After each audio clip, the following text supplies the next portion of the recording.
आगे बढ़ते हैं, नजर डालते हैं एक और अहम खबर पर। ग्रेटर नोएडा से बड़ी खबर आपको बताते हैं, जहां पर सोसाइटी में फिर से लिफ्ट में फंसने की खबर सामने आई है। बुजुर्ग समेत 3 लोगों को 15 मिनट तक लिफ्ट में रहना पड़ा। लिफ्ट का अलार्म भी नहीं काम कर रहा था। बड़ी मुश्किल से तीनों को रेस्क्यू किया गया। तो एसके ग्रीन आर्क सोसाइटी का ये वाकया है, जहां पर 3 बुजुर्ग लिफ्ट में फंसे रहे। तकरीबन 15 मिनट तक इन लोगों को लिफ्ट में फंसे रहना पड़ा। तो एसके ग्रीन आर्क का ये मामला है, तस्वीरें आप देख रहे हैं। और इस तरह के कई वाकये जो हैं वो नोएडा से कई बार सामने आ चुके हैं।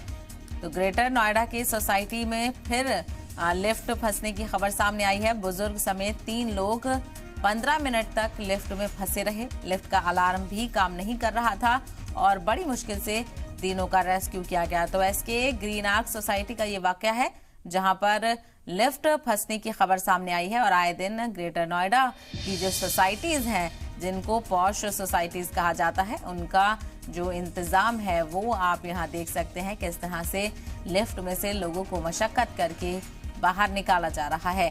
तो ग्रेटर नोएडा की सोसाइटी की खबर है, बुजुर्ग समेत 3 लोग 15 मिनट तक लिफ्ट में फंसे रहे। मदद की गुहार